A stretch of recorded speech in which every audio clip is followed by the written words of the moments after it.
Assalamualaikum warahmatullahi wabarakatuh.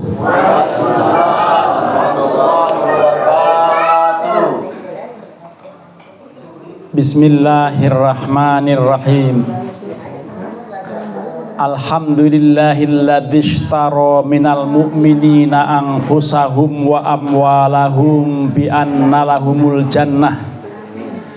Wa asyhadu an la ilaha illallah wahdahu la syarikalah sahadatan bihan nufusu mutmainnatan wa hiya liqailiha minan nari jannatan wa asyhadu anna muhammadan abduhu wa rasuluhu afdalu man rafa'al fardu was sunnata wa syarra'al ma'rufa wa sunanahu awasannahu wa sarrafa fi ta'ati rabbih umrahu wa sinnahu sallallahu alaihi wasallam wa ala alihi wa ashabihi alladzina amatu al bid'ah wa ahyu as-sunnata amin. Para peserta kuliah duha yang kami hormati, alhamdulillah hari ini Ahad tanggal 26 Oktober tahun 2025 bertepatan dengan tanggal 4 Jumadil Ula tahun 1447 Hijriah. Saya berangkat dari rumah jam 02:45 dini hari.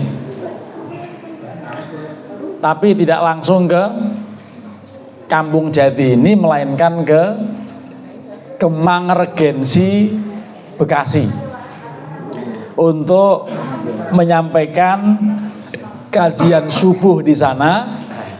Lalu harus mampir ke Masjid Fathullah karena ada peringatan Hari Santri, pembukaan LP3G tadi disebutkan, dan mewakili Ketua DKM Masjid Fathullah Uin Syarif Hidayatullah yang sekarang ini sedang ada di Gontor.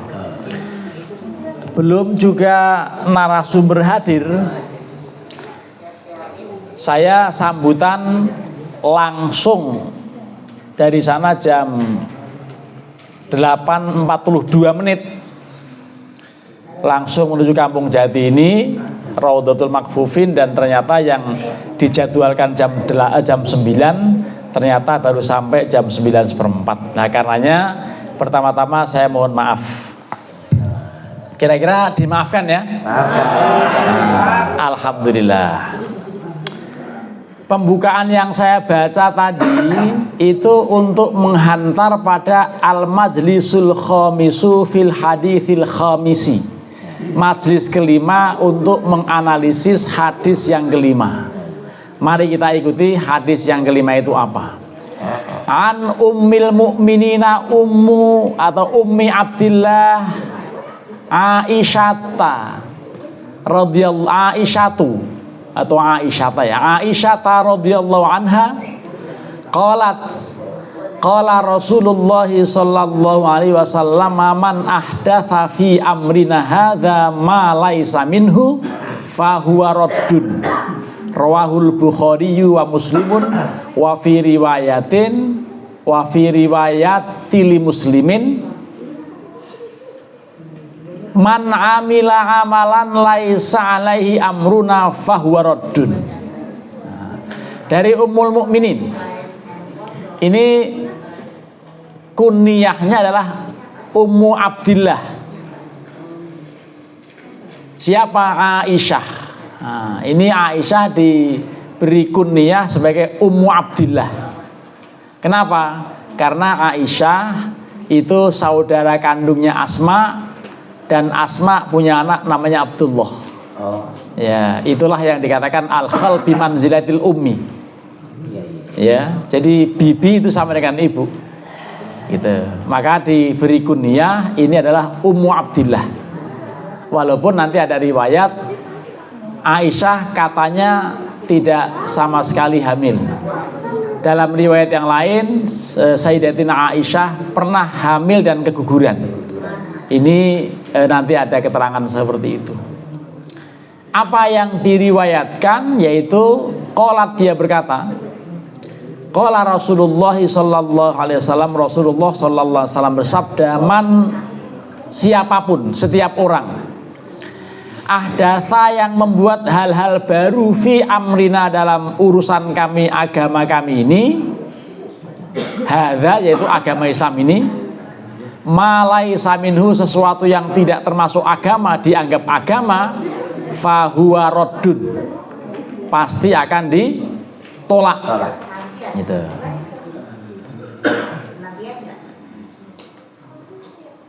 Keras siapa ya kalau ngomongnya? Ya. Keras saya ngomong, saya pakai mic, gitu kan? Ini diriwayatkan oleh Imam Al-Bukhari dan Imam Muslim. Lalu dalam riwayat yang lain, man amila amalan laisa alaihi amruna fahuwa raddun, barang siapa yang melakukan sesuatu yang tidak ada contohnya, tidak kami berikan contoh amalan itu, fahuwa raddun, dia pasti tertolak. Itu adalah bid'ah. Begitu. I'lamu, ketahuilah, ikhwani, wahai saudara-saudaraku, waffaqani Allahu wa iyyakum, mudah-mudahan Allah memberikan taufik kepada kalian dan juga kepada saya, atau kepada saya dan juga kepada kalian, li ta'ati, untuk menjalankan ketaatan pada Allah, anna hadzal haditsa, sesungguhnya hadis ini adalah qaidatun 'azimatun, kaidah besar, min qawaidil Islam, di antara sekian banyak kaidah-kaidah Islam, wa huwa min jawami'i kalamihi, ya, atau min jawami'i kilmihi. Ini termasuk kalimat inti, kalimat terpenting dalam sabda-sabda Rasulullah. Fa innahu sharihun, itu jelas sekali, fi daf'il bid'ah, dalam hal menolak kebid'ahan. Bid'ah jamak dari bid'atun, bid'atani bid'ah.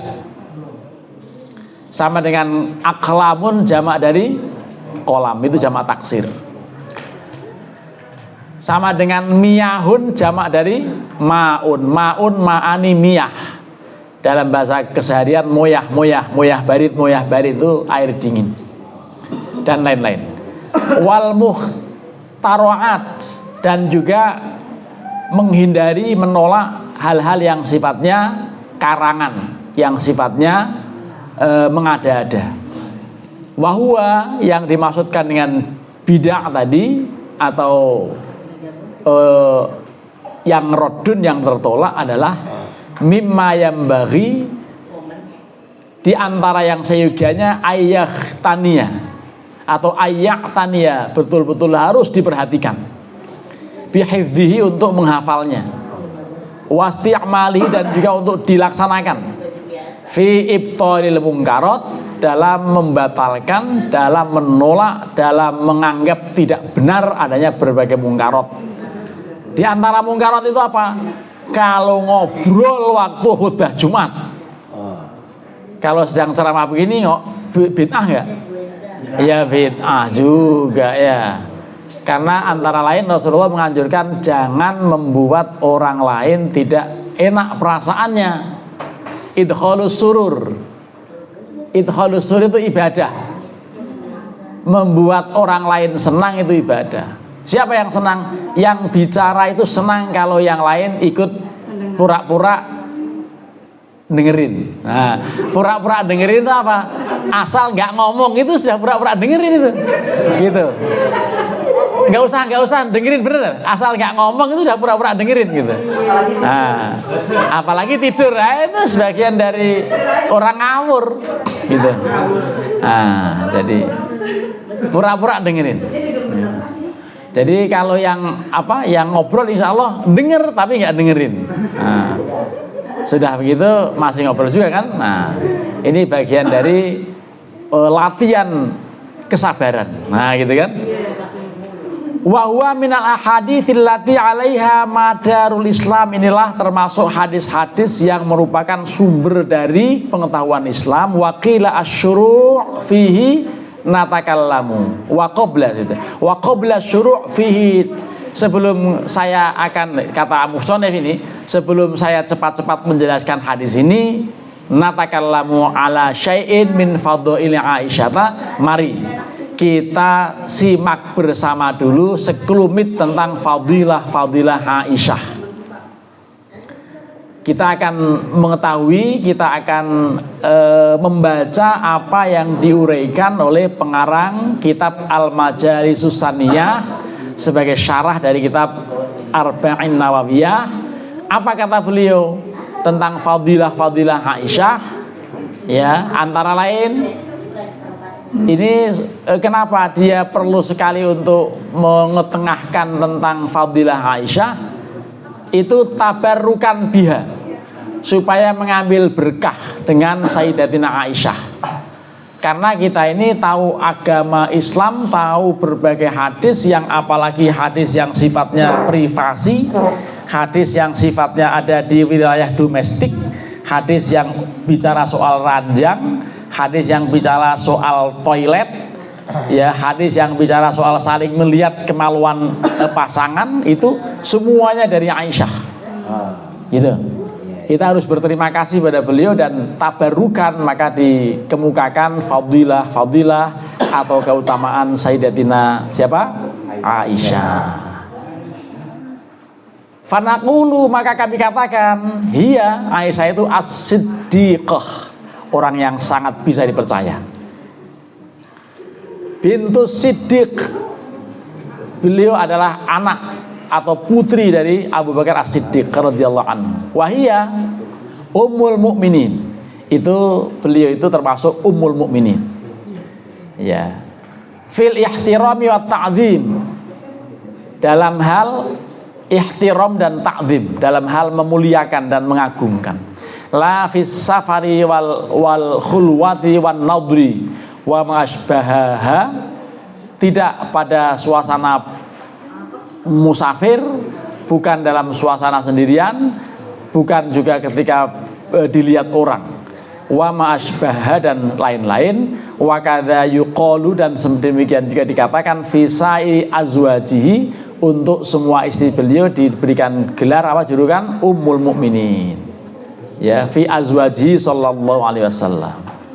Para jamaah semuanya yang sudah mulai ada yang ngantuk, ya, atau sudah tidur malah, ya, memang orang yang enak itu orang yang ngantuk. Lebih enak dari ngantuk tidur, lebih enak dari tidur mampus. Nah, kalau meninggal itu lebih nikmat. Karena apa? Karena sudah nggak bisa ngapa-ngapain. Walaupun kalau Imam Ali bilang begini, annasu niyamun wa idamatu intabahu. Setiap orang ini pada hakikatnya sekarang sedang tertidur lelap seperti yang lagi pada tidur. Setiap orang ini semuanya tidur lelap, ketika meninggal mereka baru sadar, oh iya ternyata ada betul ini alam barzah. Ternyata ada betul ini pertanggungjawaban atas keburukan-keburukan yang saya lakukan. Nyesel juga dulu nggak menjalankan kebaikan, gitu. Jadi itu mereka baru sadar. Kapan sadarnya? Ketika sudah meninggal.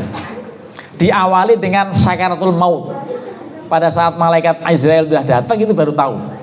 Ini ternyata Al-Quran yang menginformasikan. Dalam surat Qaf ayat 22, a'udzubillahi minasyaitonirrajim, laqad kunta fi ghaflatin min hadza fakashafna 'anka ghita'aka fabasarukal yauma hadid. Laqad kunta, sungguh ono sapa sira, fi ghaflatin, ing dalam kegaplean, gitu ya, ing dalam ghaflah, ing dalam sikap lalai, min hadza, tentang datangnya kematian. Ya, jadi laqad kunta fi ghaflatin min hadza fakashafna mangka, mongko buka sapa ingsun Allah ing matane sira kabeh. Ya. Jadi fakashafna angka, sangking siro fabasoruka mongko ana apa pendelenganira ana iku ya fabasoruka yauma ana ing dina iki hadidun padha karo wesi. Dadi mata padha karo wesi maksudnya apa? Matane awas tajem banget. Jadi matanya tajam sekali melihat ada hadirnya tamu yang tidak diundang dan itulah malaikat Israel. Oh gitu. Gitu. Itulah makanya an-nasu niyamun, ketika masih hidup ini masih tidur aja, udah pada tidur lah. Begitu datang sakral maut, masya Allah ternyata datang betul dia. Dan tidak ada seorang pun yang bisa menolak datangnya siapa malaikat Israel ini kecuali Nabiullah Ibrahim alaihissalam. Itu Nabiullah Ibrahim ketika Israel datang, kenapa kamu datang katanya? Ya mohon maaf Nabi Ibrahim, kalau saya datang ini tidak ada tugas lain kecuali nyabut nyawa. Lah masa yang bener aja, saya kan kekasih Allah. Ayo protes, kamu pulang dulu gitu. Protes pada Allah. Hal yang bakhilil khalil ayakbidu ruha khalilihi. Sampaikan pada Allah, apakah seyogianya, apakah pantas Allah yang mengasihi kekasihnya yaitu Nabiullah Ibrahim ini mau kok tega-teganya mencabut roh kekasihnya. Jadi begitu protes Nabi Ibrahim. Lalu pulang betul itu Nabi siapa? Malaikat Israel dan matur pada Allah, ya Allah, Nabi Ibrahim saya mau cabut begini kalimatnya, apakah pantas seorang kekasih mencabut roh kekasihnya? Zat yang maha kasih mencabut roh kekasihnya. Oh begitu. Ayo katakan lagi. Datang lagi ke sana dan katakan hal yang bakhilil khalil ayyarudda liqa'a habibihi.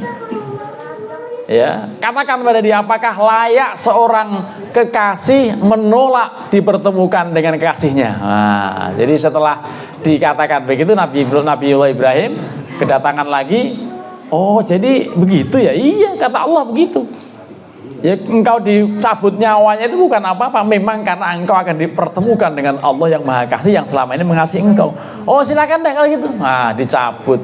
Dan pencabutan roh Nabi Ibrahim itu seperti yang digambarkan dalam surat An-Nazi'at itu, wan nazi'ati gharqa wan nasyitati nashta, demi malaikat yang mencabut roh secara halus. Halus seperti ngambil itu rambut dari adonan tepung. Nah, halus gitu. Tapi yang wanazi'ati gharqa ini, waduh, itu bagaikan ngambil biji kedondong yang diikat sudah ketelen padahal. Pernah tahu biji kedondong? Wah, itu silakan telen. Ya. Lalu begitu mau ditelen ditarik lagi pakai benang gitu. Waduh. Kayak apa itu rasanya itu ya.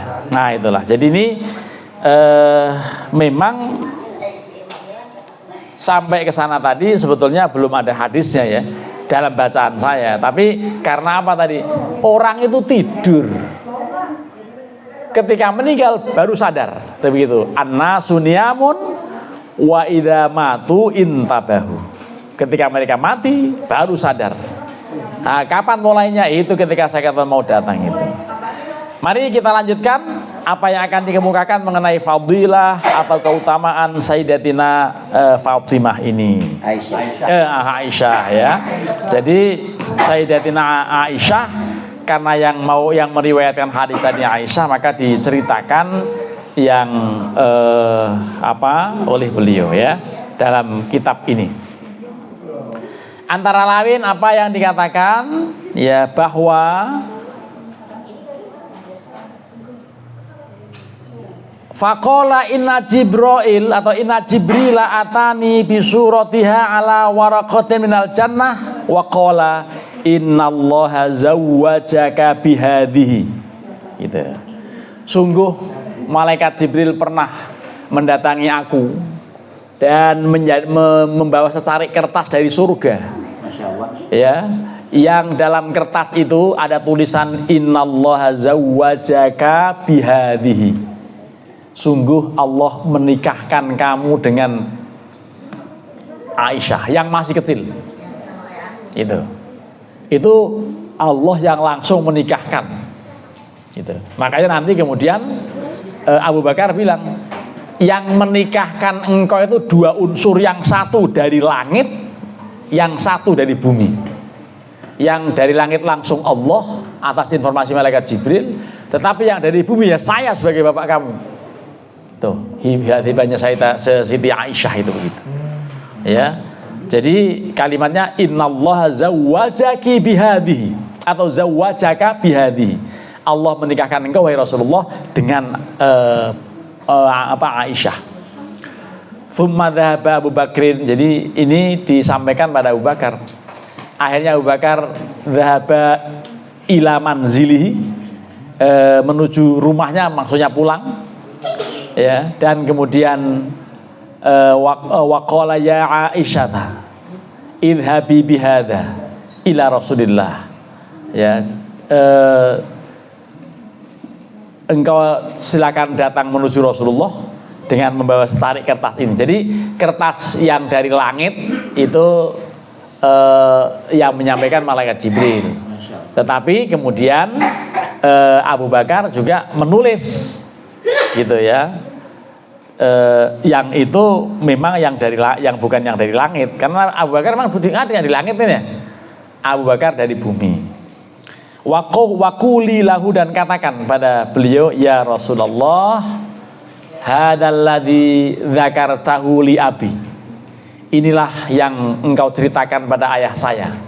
Jadi sebelumnya memang sudah dialog antara Rasulullah dengan Abu Bakar, begini dan begitu, dan akhirnya memang betul. Pada awalnya Rasulullah ragu-ragu, ya, dengan wahyu informasi mengenai anjuran atau katakan perintah Allah untuk menikahi Aisyah, karena masih kecil.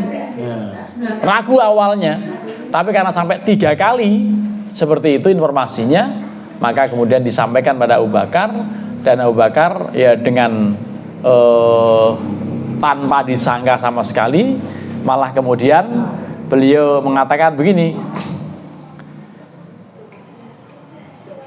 in kana yasluhu famubarakun alaika wa kana sinua. Jadi kalau itu betul maka menjadi keberkahan bagi engkau.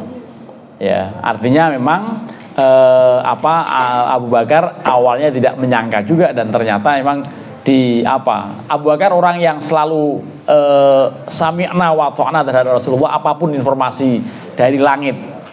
Ya, nah itulah. Jadi itu antara lain keistimewaan Aisyah, itu dinikahkan Allah langsung melalui informasi malaikat Jibril, tetapi kemudian dikuatkan dari bumi ini oleh ayah beliau, yaitu Abu Bakar As-Siddiq. Itu antara lain yang diceritakan dalam kitab ini. Lalu hal lain, ya, Abu Bakar menyampaikan begini, faqala ya bunayya, ya, atau ya bunayya, ya buniyati. Jadi wahai anak perempuanku, la tadunni bi Rasulillah ala sodonna sawi. Jangan sekali-kali kamu punya prasangka yang buruk terhadap Rasulullah. Innallaha qad zawwajaki, sungguh Allah telah menikahkan kamu bihi dengan Rasulullah min fauqa sab'i samawat, dari jauh langit ketujuh, dari atas langit ketujuh katanya. Ya, wa zawwajtuki iyyahu fil ardi, dan aku menikahkan engkau wahai Aisyah dengan Rasulullah di bumi ini. Nah, ini jadi dinikahkan dari 2 unsur, dari 2 sudut, antara satu langit dan bumi, ya, antara langit dan bumi, atau yang dari langit Allah langsung, yang dari bumi ya walinya siapa? Abu Bakar. Gitu. Qalat Aisyah radhiyallahu anha, Aisyah kemudian menimpali, fama farihat bi syai'in asyaddu min farhi bi qali Abi Bakrin. Ya, zawwajtuki bin Rasulillah. Saya tidak pernah mendengar atau merasa gembira dalam hidup ini dibandingkan dengan kegembiraan aku ketika ayahku mengatakan dinikahkan kepada Rasulullah. Itu pengakuan Aisyah, ya. Jadi beliau mengatakan kalimat itu. Jadi fama farihtu bi syai'in asyaddu min farhi. Saya tidak pernah merasa gembira seperti kegembiraan seperti kegembiraan hari ini yang saya dengar bahwa saya dinikahkan oleh ayah saya dengan Rasulullah. Itulah sekelumit cerita sebelum isi hadisnya. Tapi masih ada catatan di sini. Artinya ada penegasan ulang bahwa apa? Kalimat berikutnya itu wa yuqalu inna awwala hubbin waqa'a fil Islam hubbun nabiyyi li Aisyah.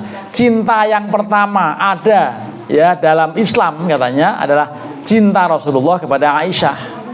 Tentu ini boleh kita diskusikan. Kenapa? Karena tampaknya beliau juga pernah punya istri yang namanya Khadijah, dan pernah waktu itu Khadijah sudah meninggal, Nabi seperti melamun begitu, lalu ditegur oleh Aisyah, dan Nabi mengatakan tidak ada wanita lain yang aku cintai dan sangat berjasa dibandingkan dengan Khadijah. Begitu. Itu artinya apa? Ya berarti ada cinta. Ya, artinya ini kalimat ini boleh kita sandingkan dengan informasi yang mengenai Rasulullah pernah dicemburu oleh Aisyah karena memikirkan istri yang telah wafat begitu. Ya, ini kan berarti boleh didiskusikan karena yang menguraikan ini hanya penyarah hadis, bukan hadis langsung gitu. Ya, kalau kita menolak hadis baru kita termasuk kufur kan gitu ya. Ya, tapi kalau keterangan yang ini itu boleh kita diskusikan bahwa Nabi pernah dicemburu oleh Aisyah gara-gara masih selalu ingat istri beliau yang sudah meninggal, Khadijah Al-Kubra. Lalu hal lain, maka sampai dikatakan fakanat ahabbun nasi ilaihi wa fadluha katsiratun. Jadi ini itulah cinta beliau kepada Aisyah itu sangat besar, dan fadilah-fadilah lain yang lain sangat banyak. Minha antara lain annal wahya lam ya'tin nabiyya sallallahu alaihi wasallam fi firashim ra'atin min nisa'ihi ilahiyya. Tidak ada wahyu Allah yang Allah turunkan padahal beliau sedang ada di ranjang. Beliau sedang di ranjang, beliau sedang ada di tempat tidur, kecuali pada tempat tidur Aisyah. Itu di tempat tidur istri yang lain tidak. Ya, artinya ini satu keistimewaan. Tidak ada Nabi ketika ada di ranjang diturunkan wahyu ketika beliau di situ, ketika bersama istri yang lain. Tapi bersama Aisyah terjadi hal itu. Ini artinya dianggap sebagai keistimewaan. Wa minha, dan antara lain juga anna Jibrila qara'aha atau aqra'aha bisalam anillah duna ghairiha. Malaikat Jibril menyampaikan salam dari Allah khusus untuk Aisyah, tidak untuk istri yang lain. Nah, ini luar biasa ini kan? Ya, jadi keistimewaannya itu tidak pernah ada wahyu yang turun di ranjang istri Rasulullah selain pada ranjang beliau Aisyah. Yang kedua, tidak pernah malaikat Jibril secara khusus menyampaikan salam dari Allah kepada istri yang lain kecuali Aisyah. Nah, ini kan berarti istimewa ini. Ya. Itu yang disebutkan di sini, keistimewaan-keistimewaan yang kita sudah uraikan tadi. Ya, wahya afdhalun nisa'in nabi, itulah abdul istri Rasulullah, istri Nabi. Ya, rawat an Rasulillah, telah pernah meriwayatkan dari Rasulullah berapa? Alfa hadithin, 1000 hadis. Wa mi'atai hadithin, dan 200. Wa asyrata ahaditha, berarti berapa? 1210. Itu wa fi hadza kifayatun, dan dalam sampai di sini ini cukup untuk mewakili, untuk sebagai contoh tentang kebaikan beliau. Dan kalau saya boleh komentari lagi, ini semua skenario Allah. Kenapa? Masih kecil suruh menikahi. Iya. Karena 6 tahun waktu dinikahi. Iya. Itu tadi dikatakan idzaka sittu sinin. Ketika itu dia 6 tahun. Iya, 6 tahun ya, masih 6 tahun baru latihan jalan gitu ya. Tapi kemudian setelah menstruasi baru bersama. Ya, 6 tahun dinikahi tapi masih bersama Abu Bakar, sama keluarga. Lah setelah tujuh berapa? 9 tahun baru bersama. Ini juga yang dijadikan referensi oleh Syekh Puji. Waktu menikahi Lutfiana Ulfa, waktu itu diperkarakan KPAI kan, sampai juga polisi, tapi Nabi saja lah, maksudnya niru Nabi kok nikahnya, padahal kalau tahajudnya belum seperti beliau. Dan ini khususiyah. Ya, kalau kita hidup di Indonesia, ikut pemerintah Indonesia yang menyatakan bahwa pernikahan itu minimal untuk saat ini sudah berusia 19 tahun. Dua-duanya 19 tahun sekarang. Bukan. Ya. Jadi 19 tahun. Karena kalau 18 tahun masih anak. Anak adalah setiap orang yang usianya belum mencapai 18 tahun. Kalau menikahi anak 18 tahun berarti itu anak-anak kan gitu. Tapi juga ada anak yang 14 tahun hamil. Nah, ini kacau lagi. Iya kan?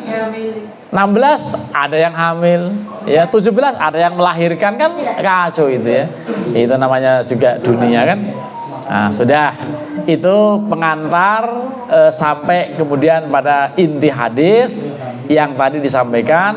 Apa hadisnya tadi yang sudah dibaca di awal tentang pentingnya menjauhi hal-hal yang sifatnya bid'ah. Bid'ah ini dalam bidang agama, dalam bidang ibadah kita jangan ngarang. Kalau dalam bidang muamalah masih ditolerir untuk ngarang. Contohnya apa? Yang ngarang kreasi atau kreativitas manusia ini, membuat kartu ATM, membuat SMS banking, membuat sarana untuk YouTube, membuat macam-macam, itu semua kan soal-soal hal yang baru. Ya, jangan dianggap yang baru itu semuanya bid'ah yang pasti masuk neraka, tetapi itu bid'ah yang kaitan dengan soal keduniaan, bukan soal prinsip agama. Itu termasuk yang ditoleransi karena bidang muamalah. Kalau muamalah kaidahnya al aslu fil muamalati al ibahatu. Dasar yang bisa diambil dari prosesi muamalah itu semuanya boleh kecuali ada larangan. Tetapi soal ibadah al aslu fil ibadati al hurmatu, asal muasal atau dalil yang pokok dalam ibadah itu semuanya haram kecuali ada contoh. Itu jangan ngarang kalau ibadah, nggak ada kreasi. Masa sholat subuh tiba-tiba 3 rakaat? Nah itu bid'ah itu kan. Masa Jumatan tiba-tiba di hari Minggu? Lah bagaimana namanya Jumatan? Nah jadi kreasi-kreasi yang keterlaluan begitu ya nggak bisa ya. Kalau membaca Al-Quran dengan lagu mau copat, nah itu selama taujudnya nggak dirusak ya insya Allah tidak menjadi masalah gitu ya. Itu sampai kemudian bid'ah itu ada yang membagi dengan istilah bid'ah hasanah, bid'ah sayyi'ah. Itu karena kata-kata kullu bid'atin dolalah ayyi kul min ba'dil majmu', ya ada pengecualiannya. Ini beda dengan kullu nafsin dha'iqatul maut, setiap yang berjiwa pasti mati, itu tidak ada kecualian, semuanya akan mati. Tapi dalam semua yang bid'ah dolalah itu ada yang tidak dolalah. Contohnya apa? Contohnya ngajar pakai mic ini. Ya, ini kan dunia ini. Walaupun lagi ngomongin ilmu agama kan, itu nggak dolalah. Ya, itu justru maslahah. Karena yang di belakang tetap aja denger gitu ya. Yang walaupun dengernya sambil nyandar, ya, sambil anteng banget gitu kan. Nah, itulah pokoknya hadis ini tadi apa? Man ahdatsa fi amrina hadza wa laysa minhu fahuwa raddun. Siapa yang ngarang-ngarang dalam soal agama, ya, siapa yang ngarang-ngarang dalam soal agama padahal tidak termasuk ada contoh dari Kanjeng Rasul alaihi salatu wassalam, fahuwa raddun ayy mardudun kama marra. Ini seperti yang dijelaskan di atas bahwa itu tertolak, tidak akan diterima. Di samping yang mengada-ada juga bahasa Ibnu Ruslan yang akan ditolak orang yang rajin ibadah tidak didasari ilmu. Wa kullu man bi ghairi ya'malin bi ghairi ilmin ya'malu a'maluhu mardudatun la tuqbalu. Itu disenandungkan tuh. Supaya ngobati ngantuk di akhir-akhir ini kita menyenandungkan kalimat itu ya bersama-sama. Tapi awalnya selawat tentunya kan? Ya. Tapi selawatnya agak mendayu-dayu nih masalahnya. Wa kullu man bi ghairi ilmin ya'malu a'maluhu mardudatun la tuqbalu wa alimun bi'ilmihi lam ya'malan mu'adzabun min qabli ubbatil wathan. Mari baca salawat. Allahumma sholli wa sallim ala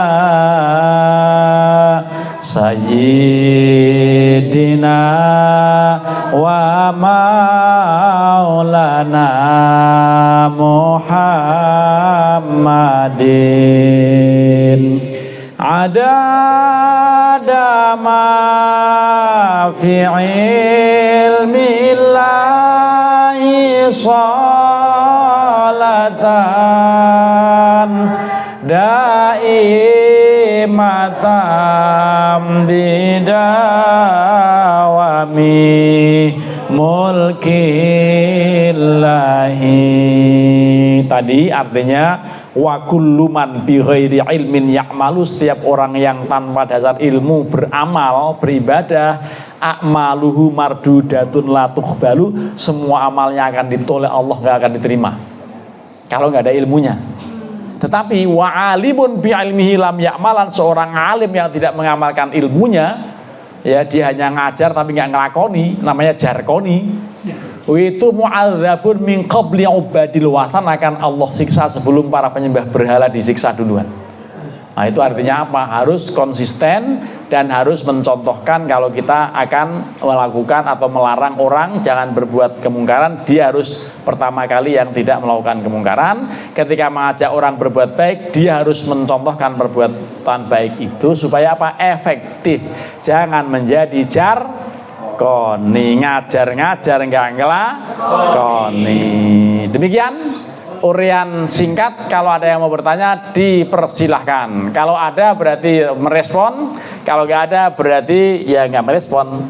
Ya, sebentar saya akan ambil karet supaya mic saya digandingkan dengan mic yang ini. Pertama-tama Ustadz Sunoto. Silakan Ustadz Sunoto. Nih mic-nya nih. Terima kasih. Assalamualaikum warahmatullahi wabarakatuh. Waalaikumsalam warahmatullahi wabarakatuh. Ya Ustadz, yang ingin saya tanyakan mengenai perdebatan masalah memperingati tentang hal-hal yang bersifat mubah, apakah itu maulid ataupun itu Isra wal Mi'raj. Nah, sebenarnya sesuatu yang mubah ini kan tidak menjadi sesuatu yang seharusnya untuk, menurut saya tidak menjadi sesuatu yang seharusnya digolongkan sebuah amalan yang ditolak, seharusnya kan begitu menurut ini menurut opini saya Ustaz ya. Tapi ternyata banyak di antara kita yang masih belum memahami atau memahami secara sepihak, secara mentah-mentah tanpa dianalisis bahwa setiap yang tidak ada contoh daripada Rasulullah itu seolah-olah adalah bid'ah, dan dianggap bahwa setiap yang bid'ah itu udkhulul nar, masuk neraka. Nah ini kan bagaimana cara kita menyikapi hal itu, Ustaz, untuk memahamkan mereka itu dengan cara apa gitu, Ustaz? Baik, sudah sangat bisa dipahami. Sambil menunggu yang lain kalau ada, kalau ada sekalian ini nanti insya Allah dengan 2 tidak lupa, kalau sudah 22 lupa. Silakan Bu ini. Mana Pak? Assalamualaikum warahmatullahi wabarakatuh.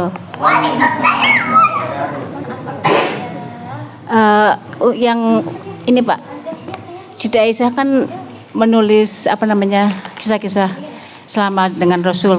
Kemudian juga ada anak angkatnya ya Pak. Siapa tuh lupa namanya Pak? Zaid bin Harisah. Ya itu. Terus ada lagi mungkin.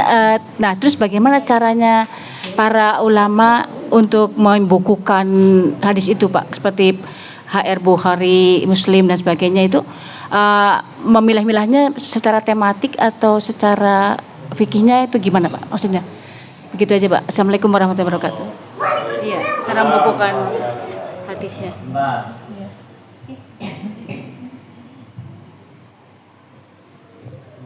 Ya, saya pegang lagi mic-nya. Nanti kalau ada yang menyusul setelah yang 2 dijawab dulu ya. Walaupun yang kedua tampaknya lebih pada pertanyaan teknis, memilah-milah kitab hadis itu seperti apa. Yang paling enak kalau mau belajar hadis ya dengan kitab-kitab yang sudah sistematis. Kalau yang hadis terkait hukum, maka pilihannya adalah Bulughul Maram yang ditulis oleh Ibnu Hajar Al-Asqalani. Atau kalau yang agak besar lagi namanya kitab Naulul Autor. Itu ditulis oleh Imam Asy-Syaukani. Itu kalau bidang hukum. Bidang fikih gitu-gitu hadisnya itu. Tapi kalau misalnya mau hadis yang bidangnya kematian, bidang kehidupan setelah mati, ya itu ada kitab yang namanya Syarah Tadhkiratul Qurtubi. Nah, Syarah Tadhkiratul Qurtubi itu hadis-hadis yang disampaikan itu semuanya terkait dengan soal kematian. Rangkaian kehidupan setelah meninggal, mulai dari sakaratul maut, kemudian menuju alam barzakh, apa saja yang terjadi, bagaimana ketika orang mengunjungi makam, membaca salam, itu sebetulnya dibalas atau tidak, bagaimana sebaiknya kita mendoakan almarhumah dan semuanya. Itu antara lain dalam kitab Syarah Tadhkiratul Qurtubi atau kitab yang ditulis oleh Imam Jalaluddin As-Suyuti namanya Al-Fawzul Azim fi Liqa'il Karim. Itu kitab khusus Al-Fawzul Azim fi Liqa'il Karim. Atau kitab lain yang senada dengan soal kematian ini, misalnya kitab Ar-Ruh. Walaupun uraiannya agak panjang, itu ditulis oleh Ibnu Qayyim Al-Jauziyah. Begitu. Lah kalau kitab yang sifatnya fikih, maka semua kitab yang namanya sunan, ya termasuk sahih, itu disusun sistematikanya seperti kitab fikih. Termasuk Bukhari, Muslim, Abu Dawud, Nasai, itu semuanya susunannya seperti kitab fikih, kitabut Thaharah, kitabus Shalah, kitabuz Zakah, kitabus Shaum, kitabul Hajj, kitabul Qadha, kitabun Nadar, kitabun Nikah, kitabul Buyu dan lain-lain. Itu insya Allah kalau dengan penjelasan ini ya mudah-mudahan ada gambaran. Itu soal memilah-milah hadis. Kalau dikaitkan dengan tadi mengenai Rasulullah punya anak angkat, ya memang. Tapi itu nanti bisa juga dibuka dalam berbagai kitab tafsir, ya, karena tampaknya itu nama Zaid ada dalam Al-Quran kan? Falamma qada Zaidun minha wataron. Nah itu ada Zaidun di dalam Al-Quran surat Al-Ahzab ayat yang kesekian begitu. Itu menunjukkan bahwa memang betul-betul beliau punya anak angkat yang bernama Zaid, bahkan mantan istri Zaid yang anak angkat itu boleh dinikahi oleh Rasulullah, supaya menepis pendapat orang-orang jahiliyah menganggap bahwa anak angkat ini, menantu anak angkat sama dengan menantu anak kandung. Mereka berpendapat begitu. Supaya terputus pendapat itu, maka dinikahkan Rasulullah oleh Allah langsung dengan Zainab binti Jahsy, yang adalah pernah diperistri oleh siapa? Oleh Zaid bin Harithah. Zaid bin Harithah, betul. Lah, itu memang kalau bicara ini agak lumayan panjang dan ada yang sensitif juga. Ya, karena apa? Karena kalau orang yang dasarnya bukan berangkat dari keimanan, bisa saja bilang yang aneh-aneh. Ya. Masa Rasulullah dinikahkan sama Allah, siapa yang tahu lah, dan macam-macam. Ya, padahal jelas-jelas falamma qada Zaidun minha wataron zawwajnakaha. Ya, kamu menikahkan aku nikahkan kamu dengan dia. Ya, supaya tidak menjadi keraguan bagi orang-orang mukmin bahwa kalau menantu dari anak angkat tidak masalah. Karena tidak termasuk wahala ilu abnaikumul ladzina min aslabikum. Istri dari anak-anak kandung kalian tidak boleh dinikahi. Itu jelas dalam Al-Quran surat An-Nisa ayat 23. Kalimatnya wahala ilu abnaikumul ladzina min aslabikum. Anak-anak kandung, ya, istri dari anak-anak kandung kalian, itu yang tidak boleh. Tapi anak-anak angkat silahkan. Tapi yang terjadi di Bekasi lain lagi. Anak angkat, namanya anak angkat, lama-lama diangkat-angkat. Emang itu abjadul bajaid. Sebejat-bejatnya orang bejat ya begitu. Itu bahasa Arabnya abjadul bajaid itu. Ya, lah ada peristiwa itu dan belum lama viral dan sudah ditangani pihak yang berwajib, ditangkap polisi karena katanya seorang penceramah, katanya seorang punya lembaga pendidikan, tapi kedua anaknya dilecehkan sejak umur berapa, kelas 6 SD sampai semester 4 kuliah, kan lama itu peristiwanya. Anak angkat, lah itulah. Jadi anak angkat yang sekarang itu sebagian oknum menjadikannya sebagai anak yang diangkat-angkat, kan kacau lagi itu kan.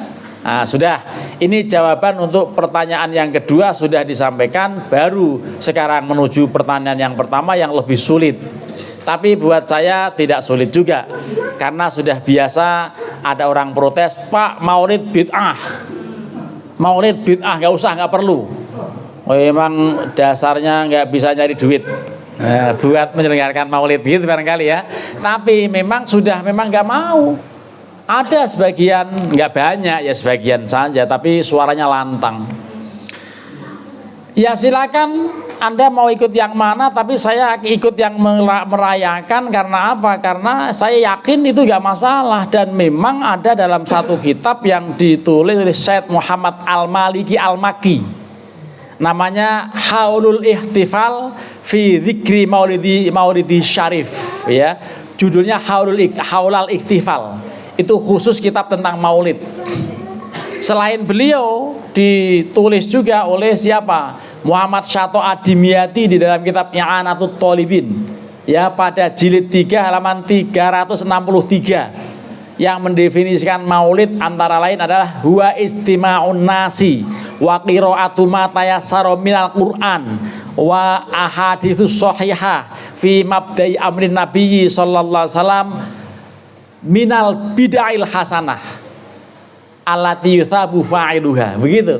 Itu bahwa yang namanya maulid yaitu ngumpulnya orang, ada bacaan Quran, ada peristiwa tentang tentang biografi Nabi, ada maulid Nabi, ada bacaan zikir, ada mauidhah hasanah, dan kemudian yang paling penting tsumma yumaddu laha simatun, kemudian dihidangkan makanan.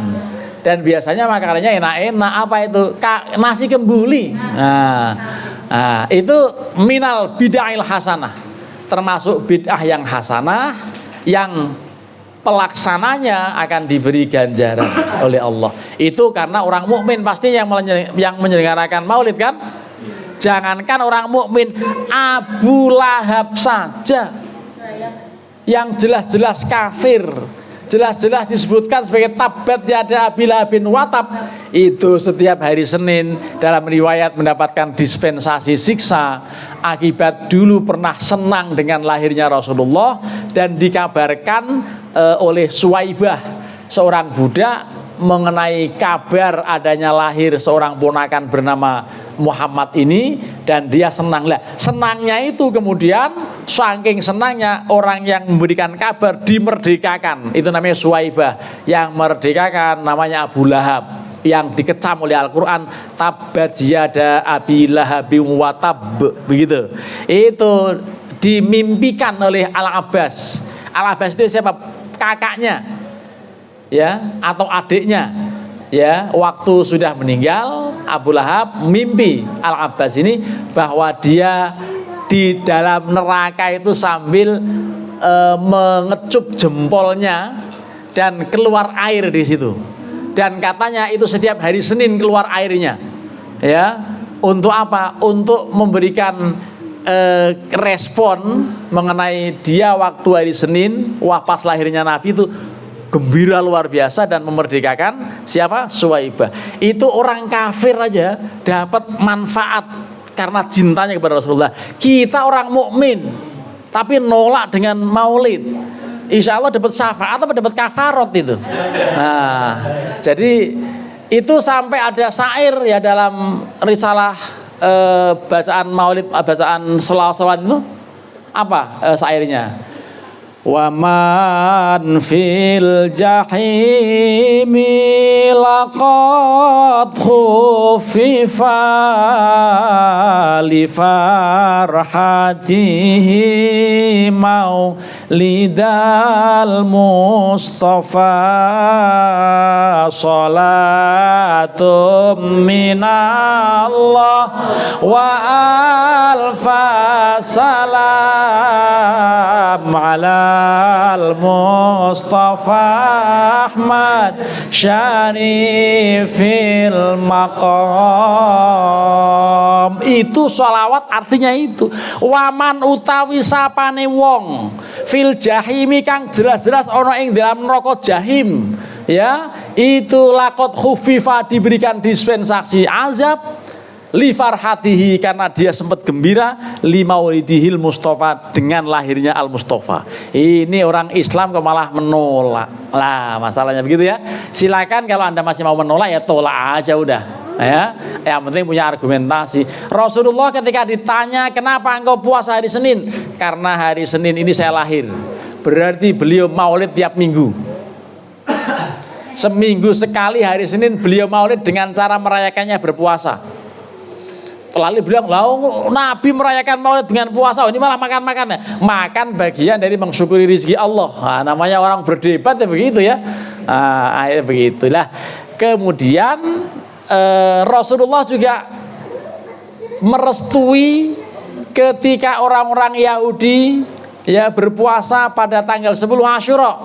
Maka beliau katakan, nahnu ahaqqu bi Musa minkum.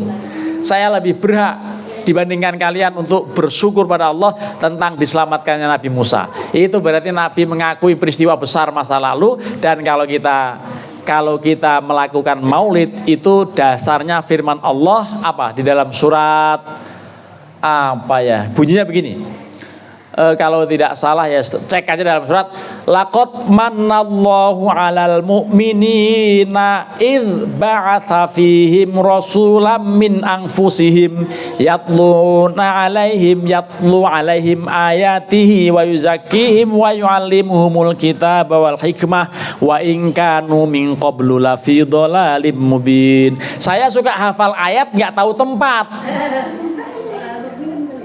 Bukan Al-Mu'minun di awal-awal kok ya. Ali Imran kalau salah berapa gitu. Laqad manallahu 'alal mu'minin. Sungguh Allah menganugerahkan satu anugerah besar kepada orang-orang beriman, yaitu apa? Idz ba'atsa fihim rasulan. Ketika diutusnya Rasulullah yang tugasnya itu menjelaskan ayat-ayat Allah, gitu kan? Rasulullah itu berasal dari min anfusihim, dari diri mereka sendiri. Rasulullah tetap manusia biasa, artinya bukan dari malaikat. Itu anugerah besar, maka kemudian disambut dengan adanya maulid Nabi. Kalau mau maulid, kalau nggak punya duit nggak usah, kan gitu. Nah, jadi ini terserah aja. Yang penting ini informasi ilmiahnya seperti itu. Masih adakah? Insya Allah kalau ada masih ada. Mau nanya tapi sambil telepon. Berhubung masih telepon, saya masih ngomong. Dia sudah selesai telepon. Saya akhirnya memberikan mic kepada ibu-ibu. Namanya ngaku dulu supaya saya bisa memanggil. Silakan Bu. Ini mic-nya. Assalamualaikum warahmatullahi wabarakatuh. Mohon maaf Pak Ustadz, saya ingin bertanya. Ada 2 pertanyaan, boleh?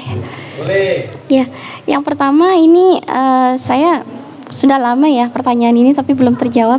Saya ingin bertanya, bagaimana jika seorang wanita meninggal tapi dalam keadaan haid dan belum sempat bersuci? Terus yang kedua, apa hukumnya memotong rambut bagi seorang wanita? Itu aja pertanyaan dari saya. Terima kasih atas jawabannya. Wassalamualaikum warahmatullahi wabarakatuh. Waalaikumsalam warahmatullahi wabarakatuh. Alisa. Pertanyaan Ibu Alisa ada 2. Bagaimana seorang wanita yang sedang men kok meninggal? Kalau boleh meninggal jangan waktu men. Tolong berpesan pada malaikat Azrail, tolong kamu jangan macam-macam datang kalau lagi menstruasi ya. Gitu. Bisa nggak begitu? Sama dengan pesan, tolong jangan meninggal hari Selasa dan hari Sabtu. Kenapa? Kalau hari Selasa meninggal atau hari Sabtu meninggal, insya Allah minggu depan ada yang ngikuti. Katanya begitu. Emang bisa pesen apa? Nah, kalau sudah begitu, meninggal dalam suasana apapun ketika menstruasi, itu insya Allah dengan meninggal langsung akan berhenti. Ya, karena air ludah juga berhenti, air seni berhenti, darah men juga akan berhenti, semua berhenti. Yang tidak berhenti pahalanya ngalir ya cuman telu. Makanya kalau orang meninggal itu dihadapkan kiblat lalu diganjal dengan bantal yang dipakai bahannya tanah, dibulet-buletin. Apa namanya itu? Gelu.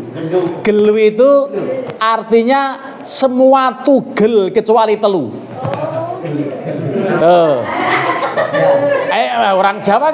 Orang Jawa itu canggih Pak, bisa otak-atik matruk gitu ya. Gelu semua tugel kecuali talu, itu dasarnya hadis idza mata ibnu adama in qata'a kullu amalihi illa min salasin. Salasin kan telu, shadaqatin jariyatin aw ilmin yan yuntafa'u bihi aw waladin sholihin yatlahu. Itulah gelu. Semua tugel, semua terputus kecuali 3 hal gitu. Nah, oleh karenanya ini gelu itu memang sama dengan yang lain-lain ya. Orang Jawa itu ada nyanyiannya tuh.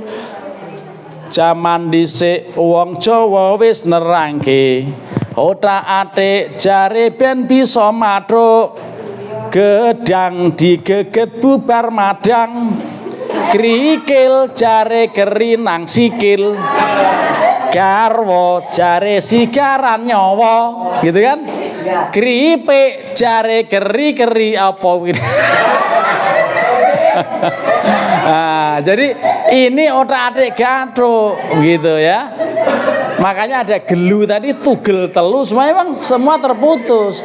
In qata'aku illa min salasin, itu dalilnya. Dalil penamaan gelu. Saya tanya orang Betawi nggak ada namanya itu. Hanya orang Jawa yang punya nama gelu tadi kan? Tugel telu, artinya semua tugel kecuali telu gitu. Lah kemudian tadi pertanyaan Ibu Aisyah itu, Aisyah ya namanya? Alisa. Ibu Alisa itu ya lagi meninggal aja lah. Nggak usah repot-repot, nggak apa-apa. Yang penting apa? Yang penting orang meninggal dilakukan 4 hal. 1, cucikan atau dimandikan. Yang kedua, dikafani. Yang ketiga, disolat. Yang ketiga, dikubur. Pertanyaannya, kenapa orang meninggal harus mandikan? Nggak mandi sendiri, nggak bisa kan? Wah, kalau dia bangun mandi sendiri, oh kabur orang-orang yang pada layat, gitu kan ya. Makanya orang meninggal dimandikan gitu. Lah, pertanyaan yang kedua tadi saya lupa karena terlalu nyaring ketawanya kan. Iya.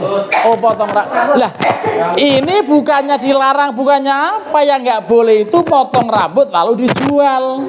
Kenapa? Nggak laku, udah ubanan. Yang penting memotong rambut itu malah dikenai hukum makruh kalau dalam 40 hari tidak melakukan pemotongan rambut, gitu ya. Mana rambutnya? Rambut yang ada di antara 2 paha. Di ujung paha itu, apalagi udah punya suami, tolong dicukur setiap 40 hari sekali. Jangan menyiksa suami. Kalau nggak dicukur nyarinya susah, gitu ya.